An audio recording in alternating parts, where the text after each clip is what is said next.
Candles are a great way to add warmth and light to a room and make it feel truly special. Making homemade scented candles is easier than you think.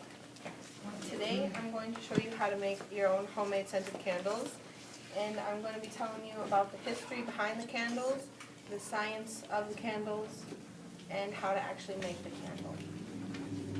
But before any of that, I'm going to get the wax going so it don't take forever. I'm using soy wax. It's the same as any other wax, I guess. So to fill this jar, I'm going to use 16 ounces of it.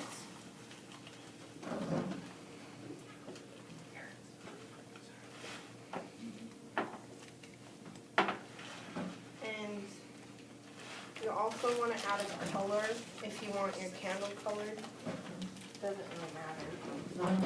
But I chose red violet. It's like purple. So you break it up and put it in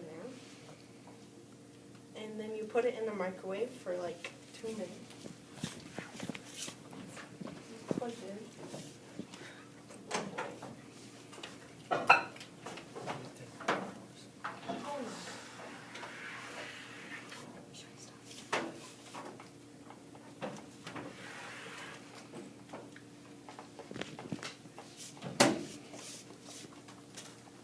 Why isn't it working? Cook time, and then your time. Oh, okay, good. Okay, same thing. Okay, now some history behind the candles is that candles were widely used in medieval times, and they were unscented, and they were mainly used for light. And fun fact, the simplest and smelliest candles were known as rushlights, and they were made by dripping them in kitchen fat. This is kind of gross. And in the 19th century, they brought along candle making machines, and they became more widely available at a lower cost, and that happened mostly in Europe. And then more improvements happened in candle making manufacture, and they started using paraffin wax because it equaled beeswax in brightness, hardness, and it was cheaper. And paraffin wax is the most common wax used today, and I made this candle out of paraffin wax. It's supposed to smell like apple pie, but I don't know. You can pass it around.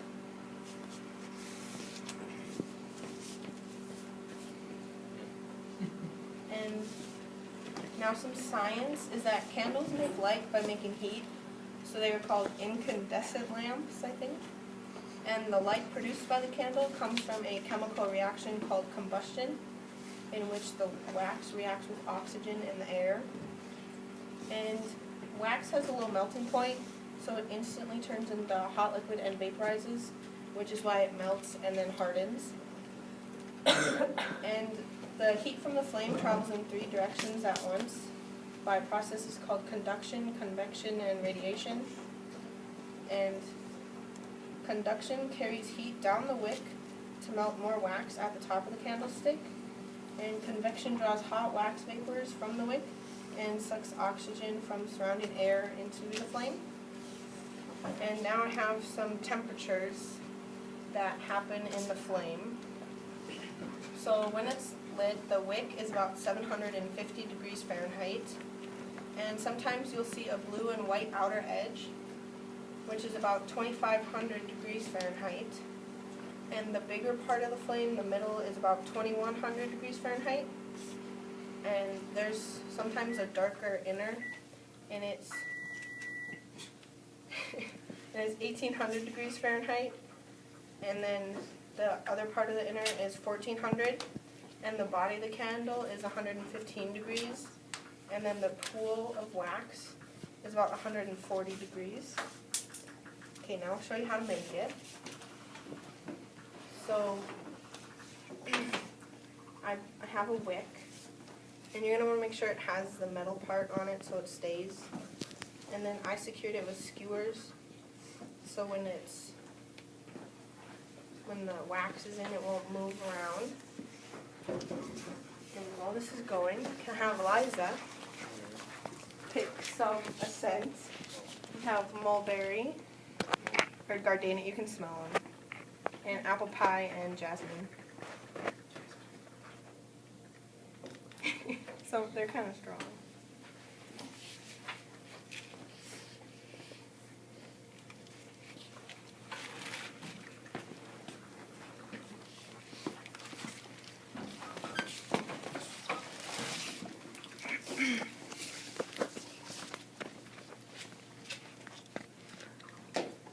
Let's go with jasmine.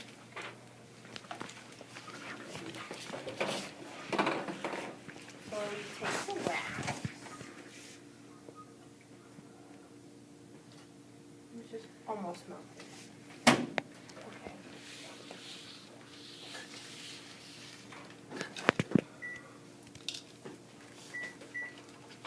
We'll just do that. I can say some fun facts here about candles. U.S. candle sales are estimated at about $2 billion annually, and 9 out of 10 candle purchases are made by women, which makes sense, I guess, because there's whole candle thing going on.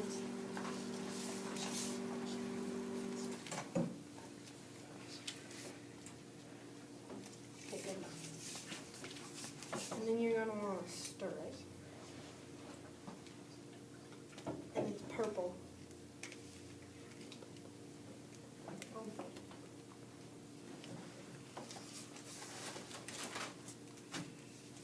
And then you're going to add the scent.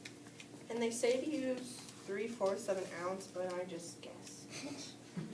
Because, you know, whatever. Oh, that was a lot. And then you stir it so it gets everywhere.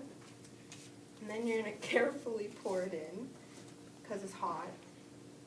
You can take the wick out, and then you can move it in.